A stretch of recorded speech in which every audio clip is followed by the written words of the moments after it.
Ya, terima kasih Hari. Selamat malam semuanya.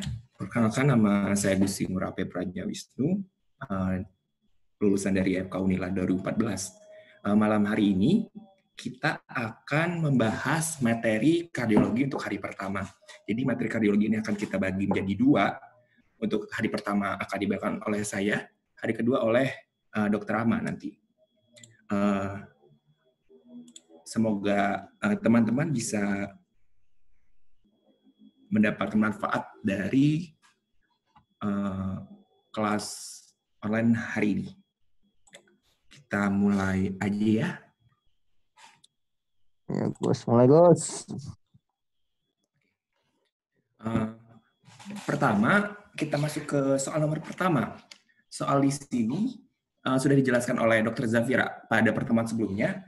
Trik untuk menjawab soal PPD adalah untuk mempersingkat waktu adalah dengan melihat pertanyaan terlebih dahulu, lalu dilanjutkan dengan melihat pilihan jawaban. Di sini yang ditanyakan adalah diagnosis pada pasien, dan pilihan jawabannya ada STEMI, bedanya adalah letaknya, dan NSTEMI 1. Dari pertanyaan dan jawaban sudah dilihat, lalu kita akan mencari keyword di pertanyaannya. Di sini keywordnya adalah Tuan Sani usia 52 tahun.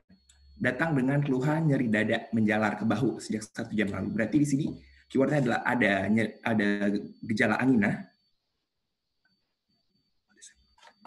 Lalu keluhan dirasa makin lama makin memberat, disertai dengan keringat dingin dan mual muntah. Di sini angina yang makin memberat disertai gejala tambahan berupa keringat dingin dan mual muntah. Lalu saat di EKG didapatkan gambaran seperti ini. Karena di pilihan jawaban cuma ada STEMI dan NSTEMI, maka kita gampang aja. Nanti kita lihat aja di lead mana terdapat elevasi atau elevasi dari segmen ST. Cara melihat elevasinya adalah dengan menarik garis baseline. Garis baseline, misalnya ini kita lihat di V1. Di V1 ini garis isoelektrik atau garis baseline, yaitu kita tarik. Lalu V2, baseline kita tarik, V3, semua lead kita tarik. Lalu kita lihat apakah ada elevasi di situ. Kalau ada elevasi, berarti dia STEMI. Kalau kelainan berupa depresi atau inversi gelombang T, berarti dia NSTEMI. Lalu untuk melihat, lalu kita lihat kelainannya ada di lead mana saja. Kalau di sini dia ada di lead 1, lead 2, lead 3, dan lead 4 yang paling tertinggi elevasinya. Berarti jawabannya adalah STEMI anteroseptal, karena lead yang menggambarkan septal, daerah anteroseptal adalah lead 1 sampai dengan lead 4. Dari situ kita bahas tentang PJK langsung ya. Ya, ini jawabannya. PJK merupakan suatu kelainan yang disebabkan oleh penyempitan atau penghambatan pembuluh darah koronaria yang mengalirkan darah ke otot jantung.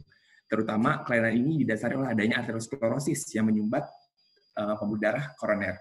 Berdasarkan manifestasi klinisnya, PJK dibagi menjadi dua, yaitu angina pectoralis stabil, dan yang kedua adalah acute coronary syndrome. Acute coronary syndrome ini nanti bedanya antara angina stabil dan acute coronary syndrome adalah di acute coronary syndrome ini ada bukti iskemia yang dapat dilihat dari EKG. ACS sendiri dibagi menjadi 3, unstable angina, non-ST elevasi acute coronary syndrome, dan ST elevasi acute coronary syndrome. Di ketiganya nanti membedakannya adalah dengan melihat EKG dan melihat adanya bukti adanya nekrosis miosit yang dilihat dari enzim jantung.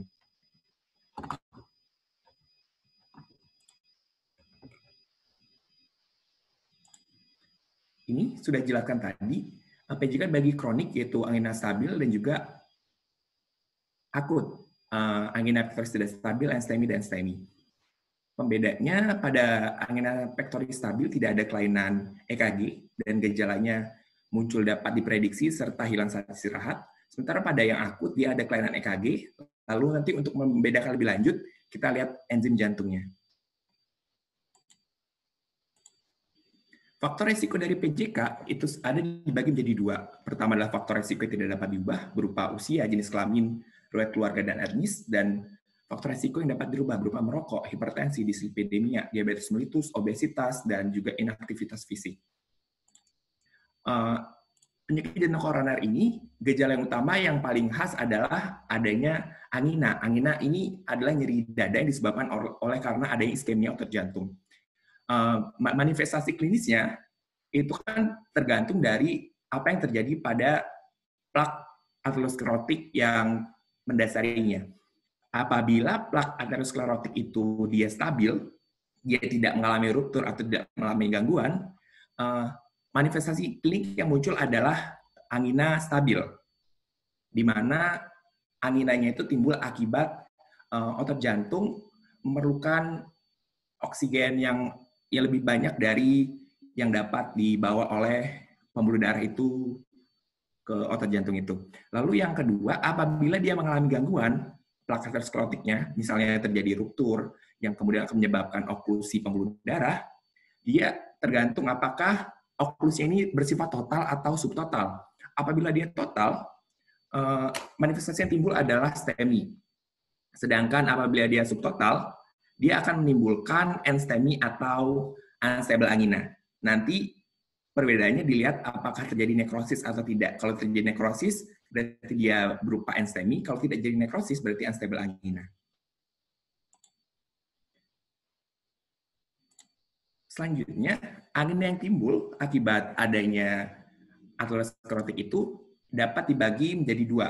Pertama adalah angina tipikal, di mana angina ini sifatnya khas untuk penyakit jantung koroner berupa rasa tertekan berat di daerah retrosternal yang nyerinya menyebar ke lengan kiri serta leher, area interskapular, bahu dan epigastrium, lalu nyerinya berlangsung intermiten atau persisten lebih dari 20 menit. Selain itu, angina ini juga biasanya disertai dengan gejala tambahan berupa diaforesis atau berkeringat, mual muntah, nyeri abdomen, sesak nafas, dan juga sinkop. Selain angina tipikal, kadang penyakit jantung koroner ini ditandai oleh nyeri dada yang tidak spesifik dan yang terutama terjadi pada wanita dan juga pasien DM. Nyeri dadanya timbul sebagai suatu nyeri yang tidak khas, namun penjalanan di daerah angina tipikal. Lalu dapat juga muncul sebagai gangguan pencernaan, sesak nafas, dan juga rasa lemah. Lanjut, kita membahas tentang angina pectoris stabil. Angina pectoris stabil merupakan suatu sindroma klinik yang disebabkan oleh ketidakseimbangan antara kebutuhan atau demand dan juga suplai aliran darah arteri koroner. Jadi pada saat plak aterosklerosis itu stabil, suatu angina akan timbul apabila terjadi ketidakseimbangan antara kebutuhan otot jantung dengan kemampuan dari pembuluh darah itu membawa darah ke otot itu. Jadi misalnya pada saat seseorang melakukan aktivitas yang lebih berat dari biasanya, otot jantung akan membutuhkan oksigen yang lebih banyak. Sementara lumen pembuluh darahnya kan sudah menyempit akibat aterosklerosis. Makanya biasanya angina ini akan timbul pada saat dilakukan aktivitas yang lebih dari biasanya. Seperti tadi, nyeri dada yang khas pada angina pectoris stabil adalah pertama nyeri dada yang menjalar ke lengan, bahu, punggung, dan rahang, lalu terjadi saat aktivitas dan juga hilang dengan istirahat atau pemberian nitrat sublingual. Lamanya adalah 5-10 menit. Tidak seperti angina yang terjadi pada ACS yang lebih dari 20 menit. Angina sendiri dapat dibagi menjadi 4 kelas berdasarkan Canadian Cardiovascular Society, di mana kelas 1, angina itu tidak membatasi aktivitas sehari-hari. Kelas 2, apabila angina itu sudah menyebabkan keterbatasan aktivitas sehari-hari sedikit. Kalau kelas 3, dia aktivitas sehari-hari sudah sangat terbatas. Sementara untuk kelas 4, aktivitas sehari-hari dia sudah tidak dapat melakukan. Bahkan angina timbul pada saat pasien beristirahat. Selanjutnya, untuk angina pectoris stabil, diagnosis dilakukan dengan melakukan beberapa pemeriksaan. Yang pertama ada exercise stress test menggunakan EKG.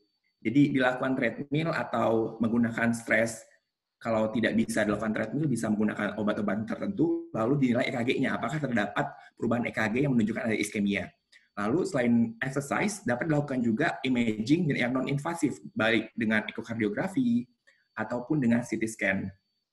Untuk beberapa pasien yang anginanya cukup berat, misalnya juga tidak berespon terhadap terapi maksimal, dan juga pasien yang mengalami resiko tinggi sesuai dengan scoring, itu dapat dilakukan angiografi yang dilanjutkan dengan revaskularisasi. Untuk tata laksana angina stabil, bisa dilihat di sini, dia terbagi menjadi dua.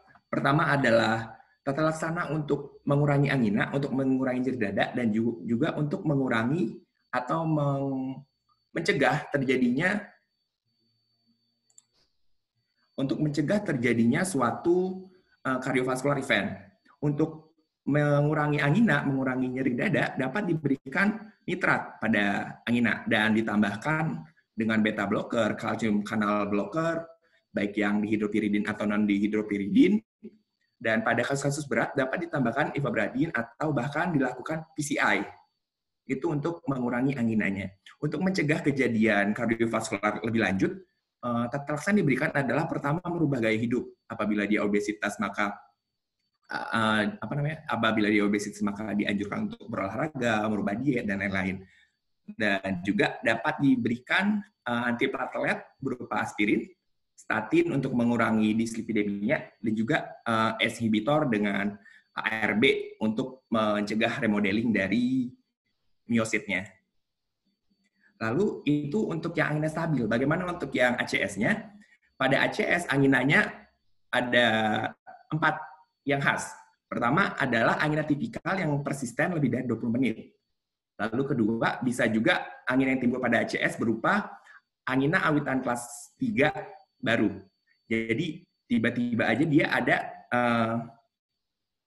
cuma jalan 1 atau 2 blok sekitar 80-160 meter atau naik tangga 1 tingkat, itu udah timbul angina, itu CCS kelas 3.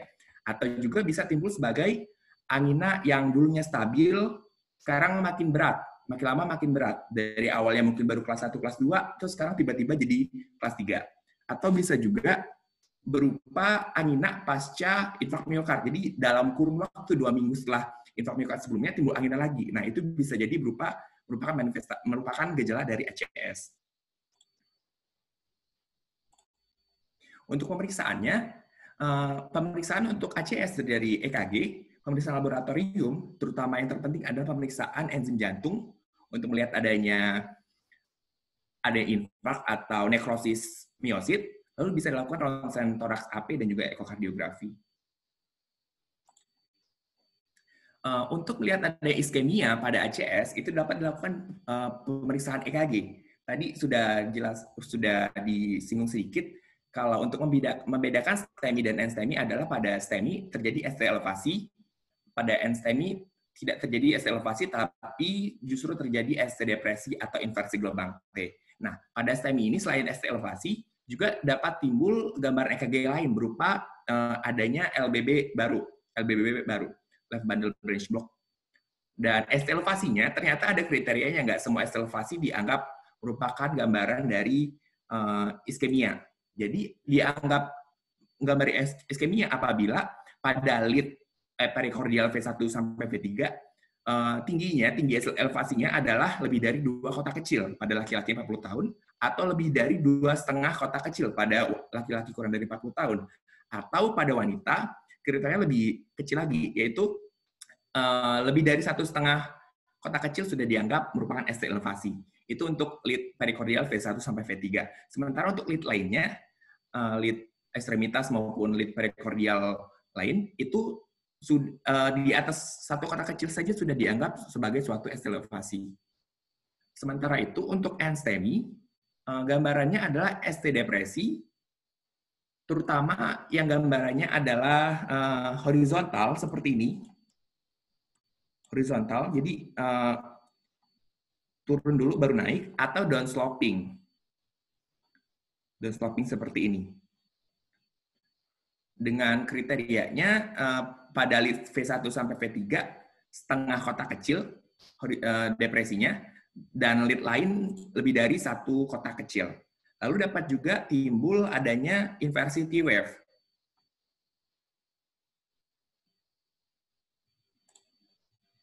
Untuk selanjutnya, setelah dilakukan pemeriksaan EKG,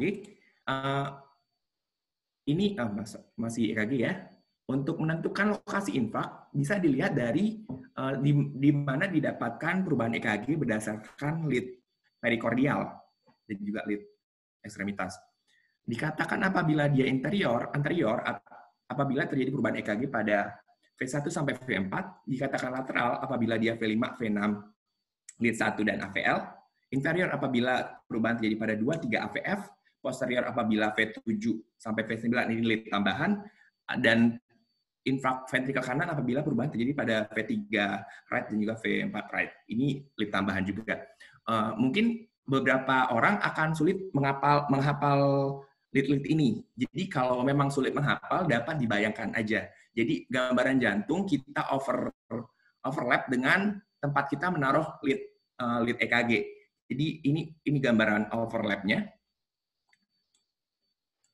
V1 dan V2 ini letaknya adalah di daerah septal, V3, V4 ini daerah anterior, lalu V5, V6 ini di daerah lateral. Dan juga lead yang ekstremitas, nanti gambaran aksi jantung kan, satu ini di daerah lateral, AVF 2, 3 ini di daerah inferior. Jadi selain mengoverlay juga membayangkan bagaimana gambaran aksis jantung itu. Jadi V1, V2 ini untuk septal, V1, V2, V3, V4 ini anteroseptal, V5, V6 ditambah dengan V1 lateral apabila semuanya anteroseptal, dan apabila perubahan EKG yang didapatkan pada 3 ini, maka disebut sebagai infrak inferior. Ini yang sudah dijelaskan tadi. Untuk melihat adanya ST elevasi, harus kita tarik dulu garis baseline atau garis isoelektrik. Lalu nanti bisa dilihat berapa kotak terjadinya elevasi ini atau terjadi depresi.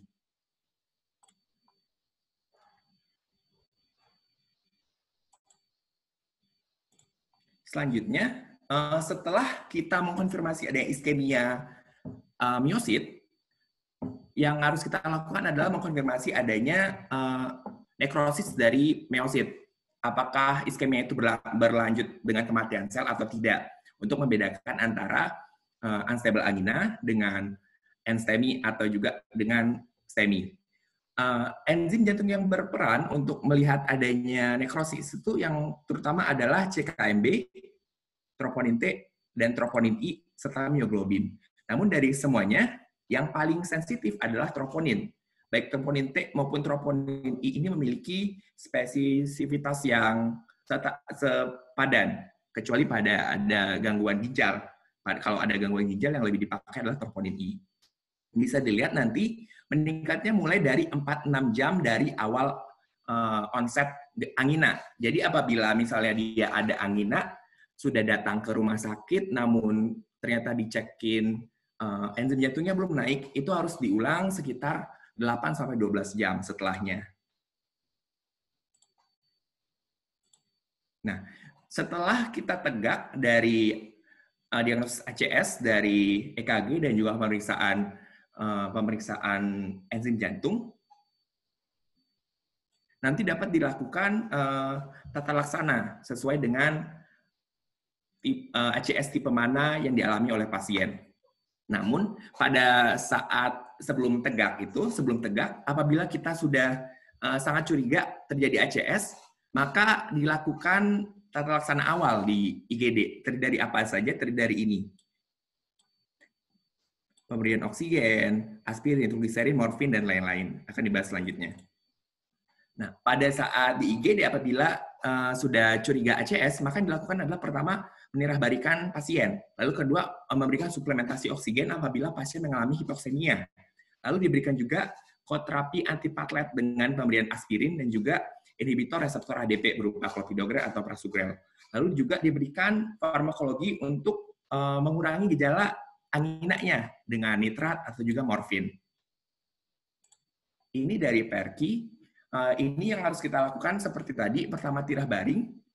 Kedua, saturasi oksigen perifer. Apabila hipoksemia, itu bisa dilihat dengan saturasi oksigen 90% atau tekanan parsial oksigen kurang dari 60 mm raksa. Dan pemberian aspirin loading dose segini, 160-320 mg, disertai dengan penghambat reservoir ADP berupa ticagrelor dan juga clopidogrel. Dan untuk mengurangi angina, yang pilihan utamanya adalah nitrogliserin, berupa nitrogliserin spray atau tablet. Dosisnya ini bisa dilihat apabila tidak ada nitrogliserin, baru kita pakai ISDN atau nitrat lainnya. Apabila setelah pemberian 3 kali dari nitrat angina masih ada pada pasien, maka dapat dilakukan pemberian morfin sulfat. Seperti itu. Nah, selanjutnya, apabila dari EKG dan pemeriksaan enzim jantung sudah tegak kalau ini STEMI, tata laksana yang dapat diberikan adalah pemberian anti-iskemia dan juga antitrombotik. Pemberian anti-iskemia ini tadi sudah mulai diberikan pada saat tata laksana awal, yang saat kita masih baru curiga ACS tapi belum jelas ini mengarah ke STEMI atau non-STEMI. Kalau sudah jelas STEMI, maka dilanjutkan untuk memberikan angina dapat diberikan nitrat, dapat ditambahkan dengan beta blocker, dan dapat juga diberikan kalsium kanal blocker. Apabila kontraindikasi pemberian beta blocker, misalnya pada pasien gagal jantung, dapat diberikan obat-obatan CCB yang non-dihidropiridin. Lalu untuk selain anti-iskemia, diberikan juga antitrombotik. Antitrombotik beberapa komponennya sudah diberikan pada tata laksana awal, yaitu aspirin, clopidogrel sudah diberikan, antiplatelet sudah diberikan, lalu dapat juga ditambahkan antikoagulan, yaitu pilihannya adalah unfractionated heparin, enoxaparin, dan juga fondaparinux. Nantinya setelah dilakukan terapi non-farmakologi ini, pasien dengan NSTEMI dapat dilakukan terapi invasif dengan PCI misalnya. Nanti itu dilakukan apabila pasien memiliki resiko tinggi pada scoring. Scoringnya dapat menggunakan scoring TIMI atau GRACE scoring. Itu untuk NSTEMI. Kalau untuk STEMI, tata laksana utama pada STEMI adalah reperfusi, di mana karena plak aterosklerosis yang menyebabkan sumbatan total tadi, itu sebisa mungkin dihilangkan untuk mengurangi atau membatasi luasnya infak pada jaringan otot jantung. Terapi reperfusi ini dapat diberikan berupa PCI atau percutaneous coronary intervention atau IKP, intervensi koroner perkutan, dan dapat juga dilakukan pemberian obat-obatan dengan fibrinolisis. Nah, untuk pemilihannya itu tergantung beberapa hal. Pertama, kita lihat apakah apakah waktu dan resiko pada pasien sesuai untuk salah satu di antaranya. Jadi pertama, PCI dan fibrinolisis diberikan apabila awitan gejala kurang dari 12 jam. Lalu juga dinilai apakah ada risiko fibrinolisis dan indikasi kontra dari fibrinolisis. Misalnya, pasien memiliki riwayat pendarahan, berarti tidak boleh dilakukan fibrinolisis karena dapat beberapa pendarahan. Lalu harus juga diperhitungkan waktu mencapai rumah sakit yang memiliki fasilitas PCI. Lalu setelah ketiganya diperhitungkan, maka kita pilih pilihan reperfusi mana yang akan diberikan, apakah PCI atau fibrinolisis. Nah, ini pilihan PCI atau fibrinolisis berdasarkan waktu pasien saat datang ke rumah sakit. Jadi waktu pasien datang ke rumah sakit itu kita hitung sebagai kontak medis pertama. Nanti pilihan PCI akan dipilih apabila pertama pasien datang ke rumah sakit yang memiliki fasilitas PCI. Lalu PCI juga dipertimbangkan apabila pasien datang ke rumah sakit yang tidak memiliki fasilitas PCI, tapi dapat dirujuk ke rumah sakit yang PCI kurang dari 120 menit. Apabila itu keduanya tidak dapat dipenuhi, maka lebih baik dilakukan fibrinolisis terlebih dahulu. Itu. Nanti mungkin kalau fibrinolisisnya tidak berhasil atau pasiennya memiliki risiko tinggi, dapat dilanjutkan dengan PCI sekunder. Ini kalau untuk fibrinolitik, terapi fibrinolitik, ada indikasi dan kontraindikasinya bisa dibaca sendiri. Lalu ini untuk terapi fibrinolitik menggunakan obat-obatan yang dapat dipilih berupa misalnya streptokinase, aldepase, tenecteplase, reteplase. Sudah, itu untuk penyakit jantung koroner. Kita lanjut ke soal nomor 2. Seperti tadi kita lihat pertanyaan dan jawabannya terlebih dahulu. Di sini pertanyaan adalah pemeriksaan yang sebaiknya dilakukan pada pasien adalah berarti sebelum kita dapat menentukan jawaban yang benar, maka kita harus tahu dulu diagnosis pada pasien ini. Maka kita lihat ke soalnya. Tuan Rahman 56 tahun, keywordnya adalah ini. Tuan Rahman 36 tahun, nyeri dada mendadak 3 jam yang lalu. Tidak disebutkan sampai sekarang masih nyeri dada mendadak.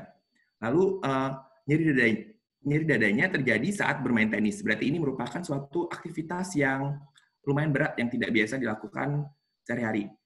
Lalu juga dirasakan selama sekitar 10 menit. Berarti nyeri dadanya tidak kontinu. Ini nyeri dada seperti terikat, ini angina tipikal, dan membaik setelah pasien istirahat. Lalu pada EKG dan juga enzim jantung tidak ditemukan adanya kelainan. Nah, seperti sudah dijelaskan sebelumnya, apabila pasien dengan angina yang diperberat dengan kerja dan berkurang dengan istirahat, lalu anginanya kurang dari 10 menit, itu kita lebih condong ke stable angina atau angina stabil. Ditunjang juga dengan pemeriksaan EKG dan enzim jantung yang tidak menunjukkan adanya kelainan. Maka diagnosis pada pasien ini adalah stable angina atau angina stabil. Untuk pemeriksaannya, tadi dijelaskan bahwa pemeriksaannya berupa treadmill test atau stress test yang dilanjutkan dengan pemeriksaan EKG. Nah, berarti jawabannya ini. Nah, tapi kan di sini ada juga angiografi ya. Tadi dijelaskan bahwa angiografi itu ditujukan untuk pasien-pasien yang memiliki risiko kematian tinggi dan juga pasien dengan gejala CCS kelas 3 dan kelas 4. Sementara di pasien ini dia belum termasuk CCS kelas 3 maupun kelas 4. Maka jawaban yang benar adalah treadmill test. Treadmill test. Untuk selanjutnya, soal ketiga, kita lihat soalnya. Soalnya adalah keadaan yang menyebabkan kondisi yang dialami Nyonya Mursi sekarang. Sedangkan jawabannya adalah gagal jantung kiri, gagal jantung kanan, kor pulmonal, PPOK, dan HCS. Di sini ditanya adalah keadaan yang menyebabkan kondisi. Berarti etiologi yang menyebabkan kondisi Nyonya Mursi ini. Pertama kita lihat dulu diagnosis yang dialami pasien sekarang.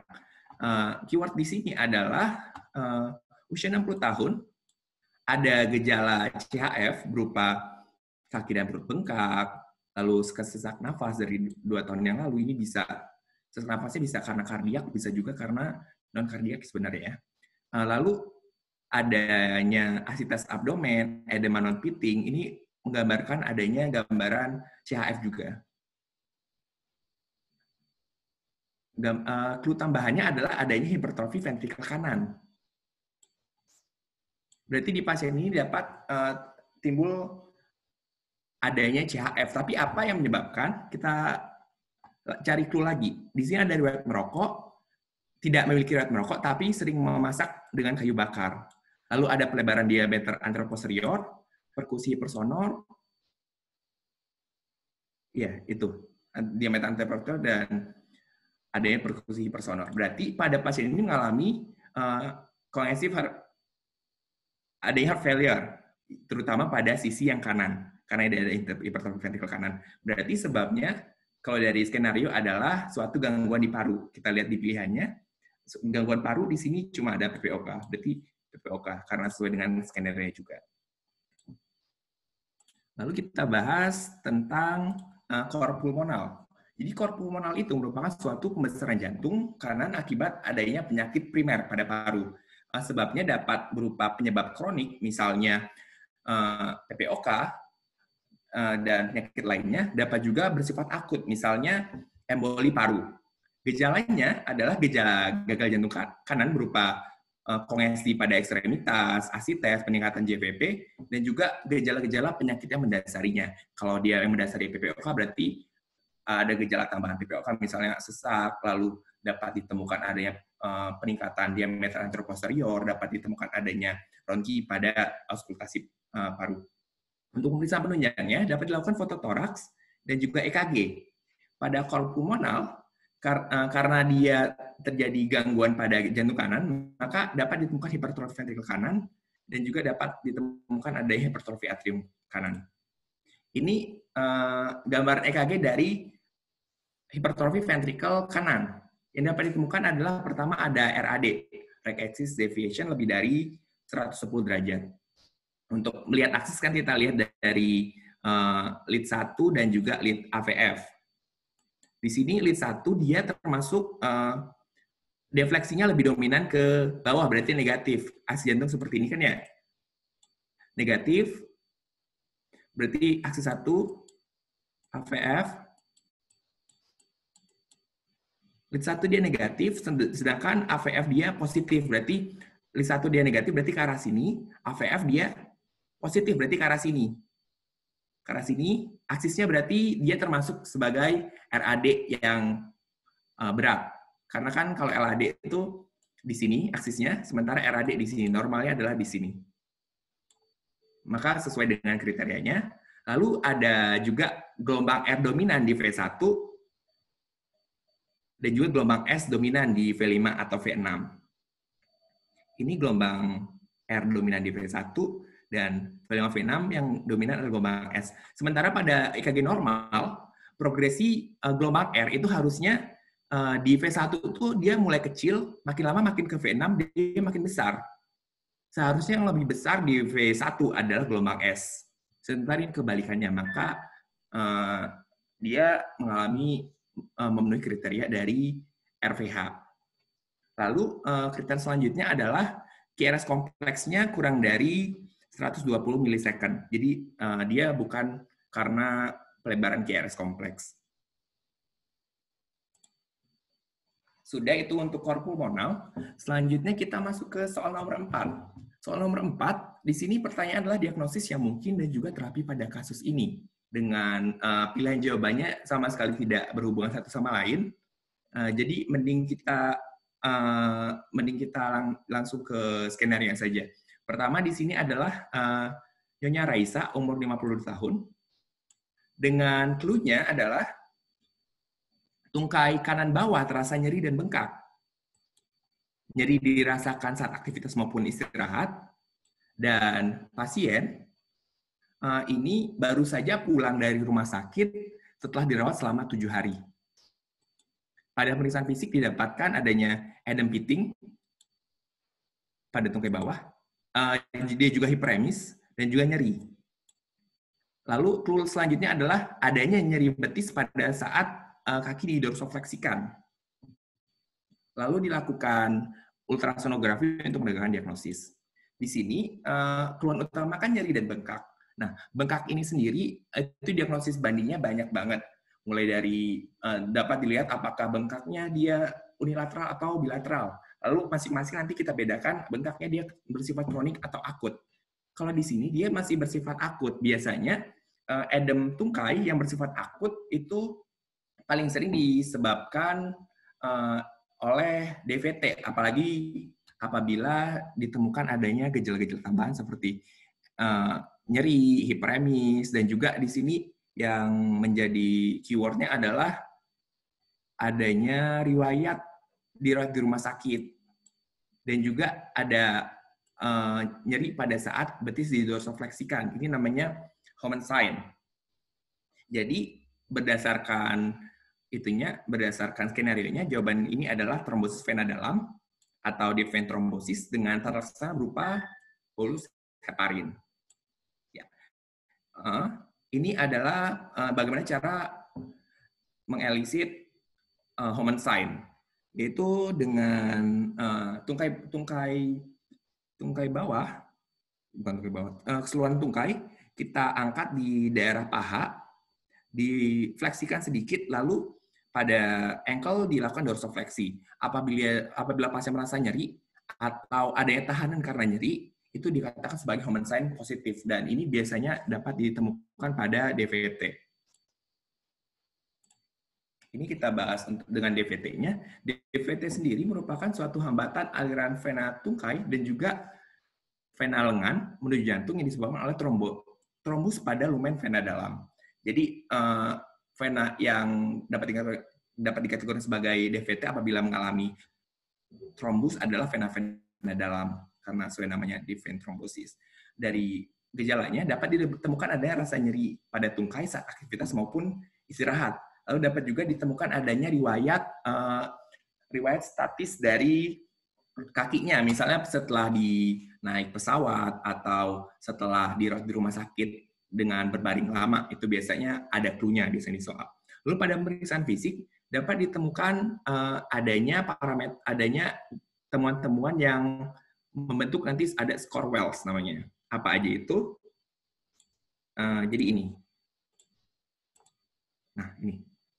Pada pemeriksaan fisik dapat ditemukan adanya rasa nyeri di tungkai, di sistem vena dalam. Kalau di soal dia di tungkai, ada yang edema non-pitting, dapat ditemukan adanya vena superficial kolateral. Lalu pada anamnesis juga dapat ditemukan adanya riwayat kanker aktif, dapat ditemukan adanya riwayat berbaring atau operasi besar, atau misalnya riwayat menggunakan naik kendaraan yang kita duduk lama seperti itu. Nanti skor Wells ini kita hitung, lalu kita tambahkan untuk menentukan probabilitas terjadi DVT. Apabila skornya lebih dari 3, maka probabilitas dia mengalami DVT dia tinggi. Apabila 1 sampai 2 dia sedang, dan apabila kurang dari 0 atau sama dengan 0 dia termasuk probabilitasnya rendah. Nanti skor yang tadi kita tentukan untuk menegakkan diagnosis dari DVT. Apabila dia probabilitasnya rendah, maka dapat dilakukan pemeriksaan dedimer. Namun apabila probabilitasnya sudah tinggi, pemeriksaan dapat dilakukan langsung menggunakan ultrasonografi seperti itu. Nanti dilihat hasilnya, apabila pada pasien dengan probabilitas rendah hasil dedimer yang negatif, berarti bukan DVT.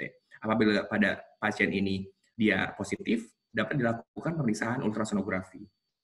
Dan bisa dilihat untuk selanjutnya pada pasien dengan probabilitas tinggi dan sedang di sini.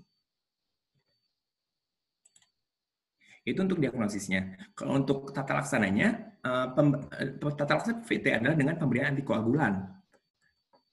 Dengan seperti pada STEMI, pemberiannya harus melihat adanya indikasi atau adanya kontraindikasi pada pasien. Misalnya adanya riwayat operasi, adanya riwayat operasi mayor, adanya riwayat pendarahan, dan lain-lain. Nanti akan dilakukan pemberian antikoagulan berupa low molecular weight heparin dan obat lainnya. Nah, ini untuk gambaran DVT dengan diagnosis banding lainnya. Ini di sini ada DVT, dia ada edema yang disertai dengan kemerahan, lalu dia nyeri, dan dapat pada pemeriksaan fisik dapat ditemukan human sign. Ini ada namanya Raynaud disease, di mana terjadi pallor, terjadi pallor pada ujung-ujung ekstremitas, terutama di tangan, yang biasanya disebabkan karena adanya vasospasme dari arteri-arteri di ekstremitas. Lalu ada juga insufisiensi vena kronik yang disebabkan karena ada gangguan, terutama pada katup vena, yang biasanya kena di kaki, yang menyebabkan tekanan di vena itu tinggi, yang menyebabkan nanti dapat timbul edema yang disertai dengan gambaran adanya varicose vein, adanya perubahan-perubahan kulit berupa hiperpigmentasi dan juga dermatitis stasis, dan juga dapat juga timbul ulkus di sini. Untuk diagnosis banding lainnya adalah peripheral artery disease, di mana adanya arteriosklerosis pada arteri-arteri di tubuh dapat menyebabkan terjadinya gangguan sirkulasi darah, sehingga pada ujung-ujung ekstremitas seperti itu dapat timbul penurunan pulsasi, lalu timbul pallor seperti ini, pucat seperti ini karena aliran tidak lancar. Dapat juga apabila penurunan aliran bersifat akut dan total, dapat timbul acute line ischemia seperti itu. Lalu untuk soal kelima, soalnya adalah diagnosis yang tepat pada kasus adalah dengan pilihan jawaban limfadema, limfangitis, DVT, insufisiensi vena kronik, dan juga penyakit arteri oklusi atau peripheral artery disease. Nah, di sini kita lihat ke skenario-nya. Di sini Nyonya Marimar tahun datang dengan keluhan bengkak pada kaki kanan sejak 5 hari. Seperti tadi saya udah bilang, bengkak pada kaki itu diagnosis bandingnya dapat dibagi menjadi apakah bengkak itu bersifat unilateral atau bilateral. Apabila dia unilateral, kita lihat apakah bengkaknya bersifat kronik atau akut. Apabila bengkak unilateral yang sifatnya kronik, maka kita harus curiga ke arah chronic venous insufficiency atau limfadema. Nanti kita lihat apakah ada clue-clue lainnya di skenario. Apabila bengkak unilateralnya bersifat akut, maka kita harus curiga adanya DVT atau adanya selulitis, adanya gangguan pada otot betis, misalnya pada gastrocnemius atau soleus, atau juga bisa akibat adanya thrombophlebosis. Itu untuk bengkak yang unilateral. Kalau untuk bengkak bilateral, apabila bengkaknya akut, kita harus curiga adanya misalnya penyakit-penyakit yang seperti gagal jantung akut, adanya sindrom nefrotik, atau bahkan kita bisa curiga adanya DVT bilateral apabila pasiennya memiliki background ada keganasan. Apabila bengkak bilateral kronik, maka yang pertama harus kita curigai adalah adanya misalnya insufisiensi vena kronik bilateral, adanya sakit jantung, adanya hipertensi pulmonal, dan juga penyakit-penyakit lain seperti penyakit liver, dan juga malnutrisi. Di sini pasiennya mengalami bengkak pada kaki kanan selama 5 hari, berarti masih dia akut dan juga dia unilateral karena di kanan aja. Lalu kita cari clue-clue selanjutnya. Di sini clue-nya dia tidak ada nyeri dan kemerahan. Berarti dia DVT sudah kita roll out ya. Lalu di sini juga ada riwayat operasi tulang pinggul. Dan juga ada pemeriksaan fisik berupa Stemmer sign positif. Nah, apabila dia bengkak dan ada riwayat operasi tulang pinggul atau adanya riwayat radiasi, itu kita harus condong ke adanya limfedema. Jadi akibat adanya suatu keadaan-keadaan yang mencetuskan ini, terjadi suatu disfungsi dari aliran limfanya yang menyebabkan bengkak pada ekstremitas. Jadi ini jawabannya limfedema. Bukan limfangitis karena tidak ada tanda inflamasi, nyeri nggak ada, kemerahan nggak ada. Bukan DVT karena tidak ada nyeri dan kemerahan juga. Bukan CVI, chronic venous insufficiency karena dia sifatnya masih akut. Dan juga bukan PAD karena tidak disebutkan faktor resiko dan juga gejala-gejala mengarah ke PAD. Jadi ini pembahasannya, limfedema merupakan suatu akumulasi cairan pada kulit dan jaringan subkutan akibat adanya disfungsi limfatik. Faktor resikonya berupa genetik, infeksi, ada riwayat radiasi sebelumnya, atau adanya operasi panggul. Jadi akibat operasi panggul itu saluran limfa yang lebih proksimal, dia mengalami gangguan sehingga aliran limfa tidak lancar, sehingga cairan dalam limfa ekstravasasi ke jaringan sekitarnya. Tanda khas pada limfedema itu ada namanya Stemmer sign, di mana pada kaki yang bengkak, pada kaki yang edem, kita cubit kulitnya. Apabila kulitnya bisa tercubit seperti ini, itu berarti negatif, di normal berarti. Apabila kulitnya tidak bisa tercubit, jadi kedua jari kita tidak ketemu seperti ini, itu berarti dia positif, yang menandakan bahwa dia limfedema. Lalu kita ke soal selanjutnya. Pertanyaannya adalah mekanisme yang mendasari penyakit ini. Dengan jawaban pertama, reaksi inflamasi, pembengkakan nodus limfatikus, hipersensitivitas, ada infeksi pada kulit dan jaringan lunak, dan juga inflamasi saluran limfe akibat fokus infeksi. Nah, karena di mekanisme kita harus tahu diagnosisnya terlebih dahulu. Lanjut kita lihat ke skenario-nya. Di sini Tuan Marmodian, 55 tahun, keluhannya adalah nyeri pada lengan atas kanan sejak 4 hari.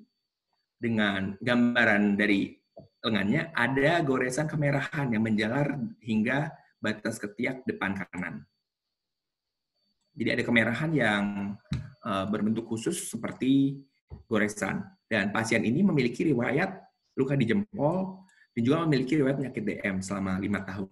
Dari skenario ini dia sesuai dengan apa yang kita sebut sebagai limfangitis. Adanya inflamasi pada saluran limfe akibat adanya suatu fokus infeksi. Dan sering misalnya pada pasien yang mengalami infeksi di distal, lalu menyebar ke saluran limfa, menyebabkan gejala seperti ini.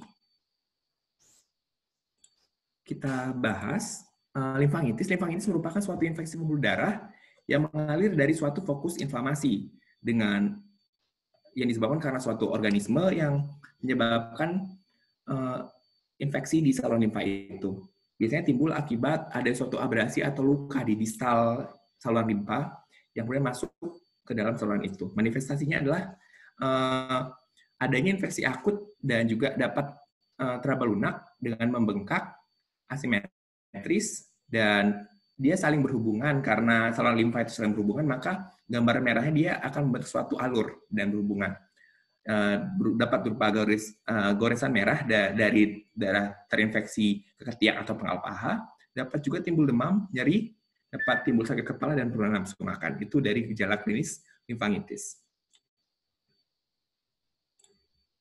Untuk tata laksananya, dapat diberikan kompres hangat dan juga elevasi lengan atau tungkai yang terkena untuk memperbaiki aliran limfa sesuai dengan gravitasi. Lalu pada anak kurang dari 3 tahun atau orang dewasa yang yang mengalami demam tinggi atau tampak toksin, dapat diberikan rawat inap dengan pemberian antibiotik intravena.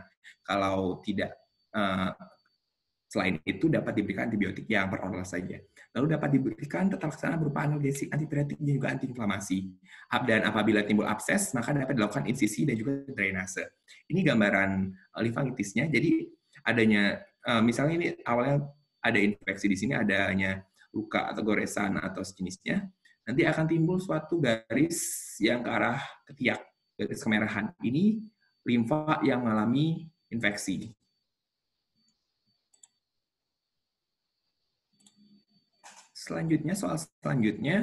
Soalnya adalah diagnosis pada kasus yang tepat adalah dengan pilihan jawaban pertama core pulmonal, kardiomiopati hipertrofi, kardiomiopati dilatasi, kardiomiopati restriktif, dan juga Eisenmenger syndrome.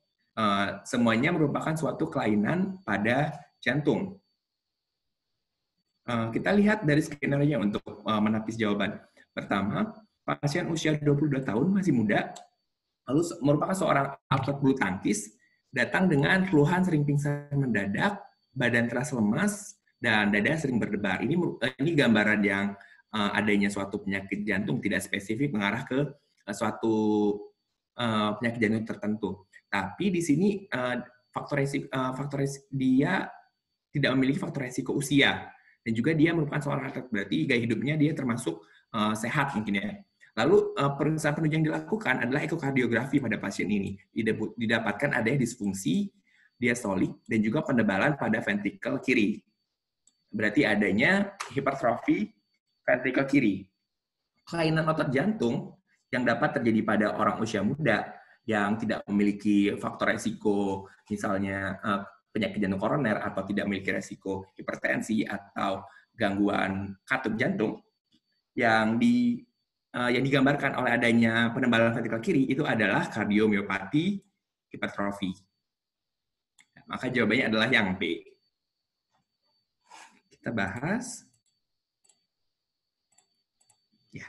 Jadi kardiomiopati itu merupakan suatu gangguan pada miokardium akibat adanya disfungsi mekanik atau elektrik yang dapat menimbulkan gambaran hipertrofi atau dilatasi jantung dan bisa disebabkan karena faktor genetik. Nah, beda kardiomiopati dengan penyakit jantung lainnya adalah kardiomiopati ini dia merupakan suatu diagnosis eksklusi. Jadi dimasukkan ke dalam diagnosis kardiomiopati apabila gangguan pada jantung itu bukan disebabkan karena adanya penyakit jantung koroner, bukan akibat adanya suatu hipertensi yang menyebabkan perubahan struktur jantung, dan juga bukan juga disebabkan karena adanya gangguan pada katup jantung yang menyebabkan remodeling pada otot jantung.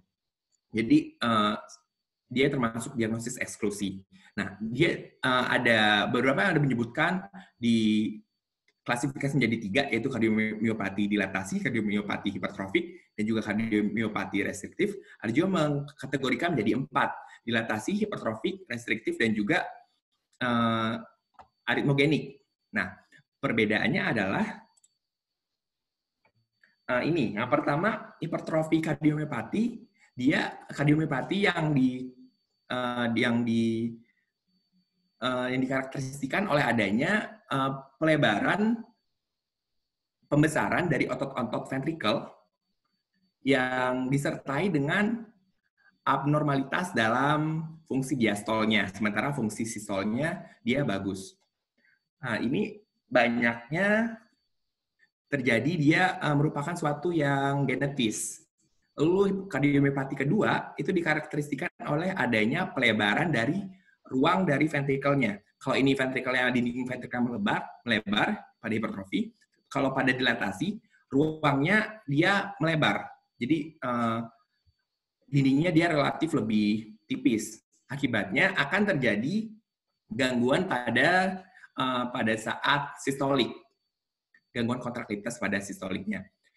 Tipe yang ketiga adalah kardiomiopati aritmogenik, di mana adanya jaringan scar atau jaringan luka yang menggantikan otot jantung normal, menyebabkan timbulnya suatu aritmia. Itu yang menyebabkan kelainan pada sistem kelistrikan jantung. Itu yang aritmogenik. Sedangkan yang terakhir adalah kardiomiopati restriktif, di mana adanya suatu penyakit seperti amyloidosis, hemochromatosis, atau penggunaan obat-obat tertentu, itu menyebabkan dinding-dinding jantung mengalami kekakuan karena adanya scar tissue yang menggantikan jaringan-jaringan otot di jantung. Nah, ini dapat dilihat gambaran dari hipertrofi kardiomiopati dan juga gambaran dari restriktif kardiomiopati. Kalau untuk yang hipertrofi kardiomiopati, dia dinding ventrikelnya dia menebal sehingga nantinya apabila pada saat proses diastol, proses diastol kan berarti ada ventrikel dia berelaksasi dan ventrikel menerima darah dari atrium. Karena dia menebal, sedangkan ruang jantungnya dia relatif lebih kecil karena mengakomodasi penebalan jantung, maka dia akan mengalami suatu gangguan pada proses diastolnya, gangguan pada pengisiannya. Nah, nantinya dia akan dikarakteristikan oleh adanya keras kompleks yang lebar, adanya gelombang Q yang dalam di lid inferior dan juga lateral, dan juga dapat ditemukan adanya gelombang R tinggi di lid 1 dan lid 2 yang menyerupai gambaran RVH. Nah, untuk klinisnya dia biasanya terjadi pada pasien yang berusia muda dan dapat ditemukan gejala berupa sinkop pada saat aktivitas yang berat dan juga adanya dyspnea apabila dilakukan aktivitas berat. Alasannya berupa pemberian beta blocker dan kalsium kanal blocker untuk mengurangi terjadinya obstruksi. Sementara untuk yang kardiomiopati restriktif, ini adanya proses fibrosis yang akibat tadi amyloidosis, hemochromatosis, dan lain-lain itu, dia akan menyebabkan penurunan dari karena dia sifatnya lebih kaku, maka pengisian ventrikel pada saat diastol itu berkurang. Akibatnya akan terjadi penurunan dari ventricular filling yang akan menyebabkan gangguan berupa gejala-gejala gagal jantung sebelah kanan, lalu dapat menyebabkan timbulnya sesak, lalu pembengkakan ekstremitas bawah, lalu timbulnya kongesti pada paru yang dapat timbul sebagai rongki, lalu hepatosmegali, dan juga jugular venous distension. Dan biasanya pada restriktif ini, dia sering dibingungkan dengan dia perikarditis konstriktif. Bedanya adalah kalau restriktif kardiomiopati, proses fibrosisnya terjadi pada otot endokardium, pada otot jantungnya, miositnya. Sementara pada perikarditis konstriktif, itu fibrosisnya terjadi pada perikardium, di perikardial sac-nya. Lalu ini untuk patofnya, silakan dibaca aja. Untuk soal selanjutnya, di sini soalnya adalah kemungkinan diagnosis pasien adalah dengan pilihan jawaban pankreatitis akut, aneurisma aorta abdominal, aneurisma aorta torakal, diseksi aorta, dan juga stenosis arteri renalis. Di sini mungkin belum tergambar ya ini akan mengarah kemana. Jadi kita langsung baca ke skenario-nya aja. Tuan Mark, usia 58 tahun, keluhan pada pasien ini adalah dia merasa tidak nyaman di bagian perut sejak 1 tahun yang lalu. Dan nyerinya ini dia sampai ke punggung dan memiliki riwayat hipertensi tidak terkontrol, dan dengan tekanan darah dapat ditemukan hipertensi lainnya normal, dan pada pemeriksaan fisik didapatkan massa berdenyut di daerah epigastrium. Nah, dari clue-clue ini, keyword-keyword ini, yang paling kita curigai adalah adanya aneurisme aorta. Letaknya di mana? Karena dia di daerah perut, maka dia aneurisme aorta abdominal. Seperti ini.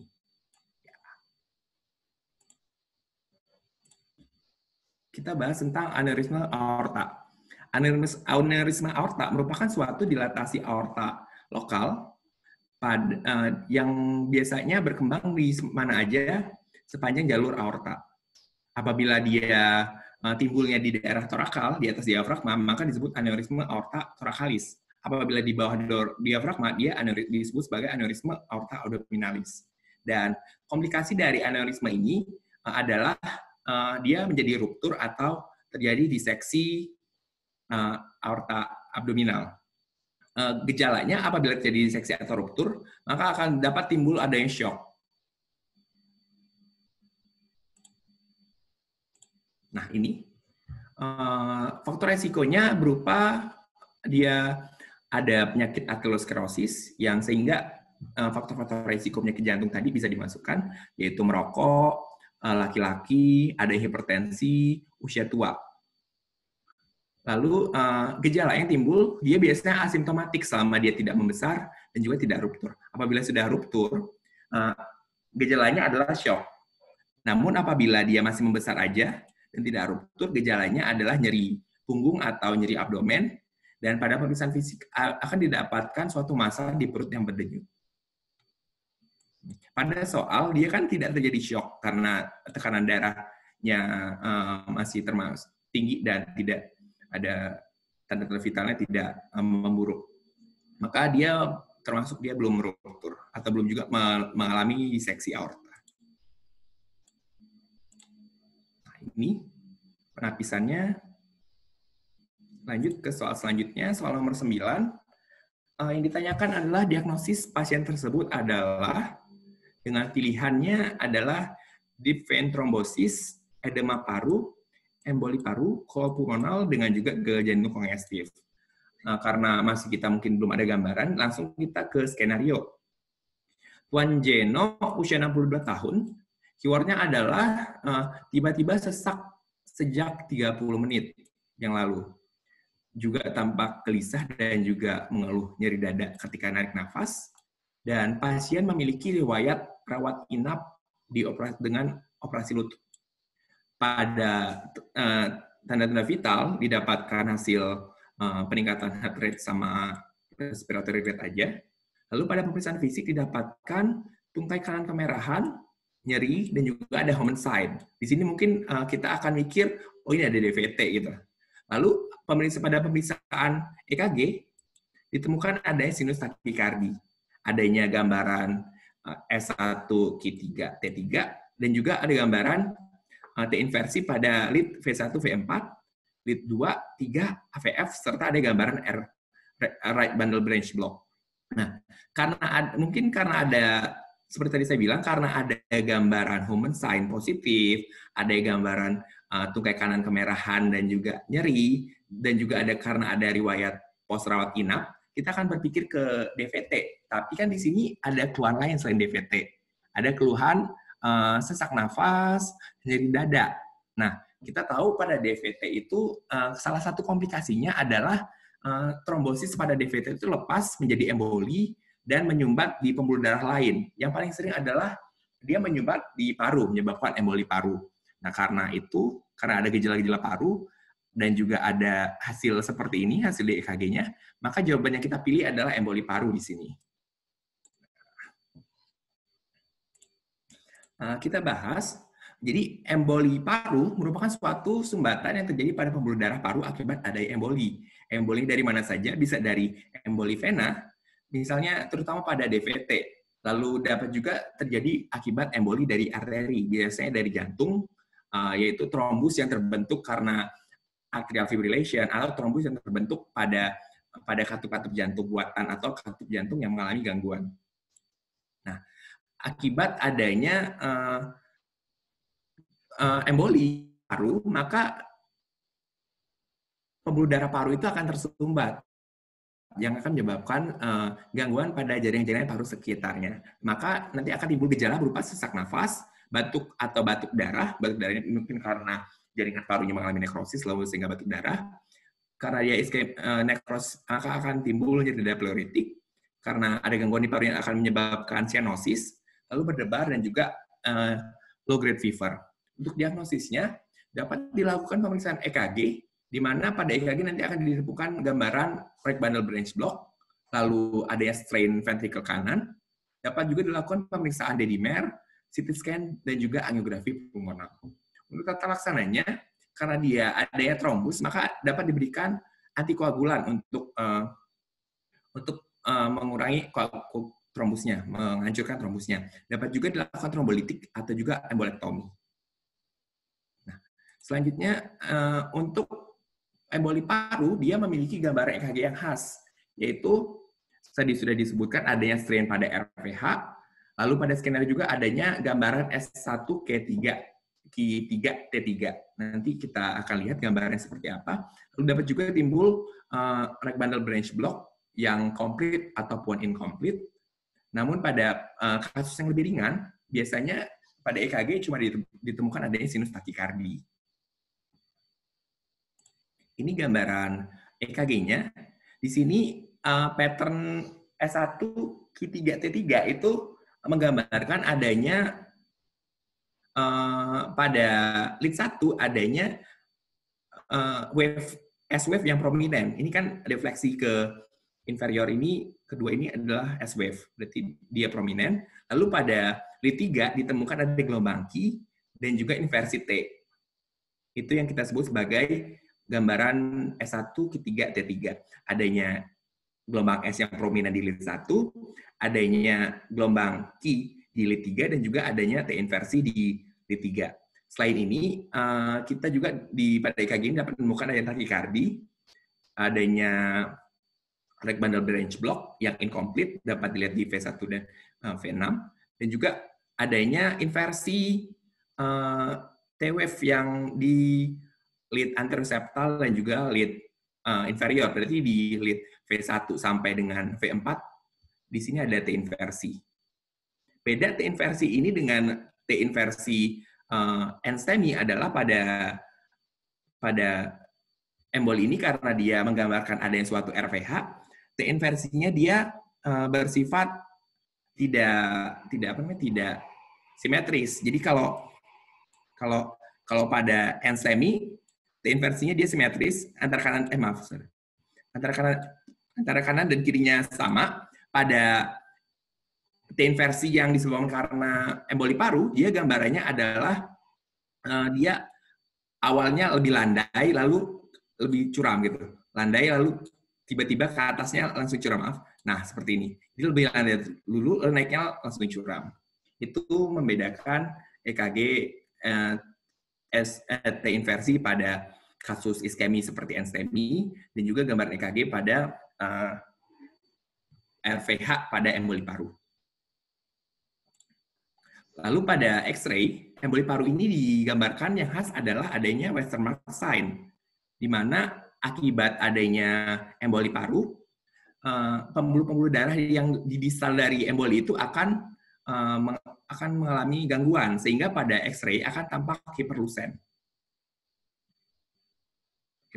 Jadi lebih hitam dia di bagian distal dari tempat embolinya. Sudah, ini untuk penapisannya. Bukan korpulmonal karena korpulmonal merupakan gagal jantung kanan, lalu tidak ditemukan gejala-gejala ini, bukan juga edema, bukan juga DVT, dan juga karena kasusnya memang DVT, tapi dia sudah berkomplikasi, dan juga dia bukan gagal jantung kongestif. Lalu untuk soal ke-10, pertanyaan adalah diagnosis pasien ini dengan pilihan jawaban berupa regurgitasi aorta, stenosis aorta,